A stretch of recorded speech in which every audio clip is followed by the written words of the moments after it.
Moșteniți, sub fiecare petec de pământ cercar pe aici, cu pasul tânăr, iute, nebun, își doarme somnul de veșnic străbun, în luptă, ori trudă răpus, din orbul lor apus, ca din adânc și necritite temelii, mi se înalță caldă îndrăzneață, fiecare nouă dimineață. De aici mă simt liber, ca la mine acasă.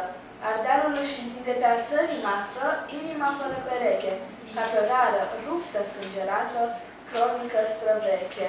Negoiul cu nemărgirea și cu piscurile lui, parcă mi-a crescut la căpătui. Mureșul, cel leneș, apa galbenă și-o poartă, parcă mi-ar fi curs o veșnicie pe la poartă.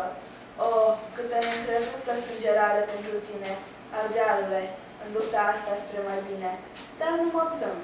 În lupta-ți dreaptă, multă suflă, inima flămândă de primejdii, sângeră și zburtă.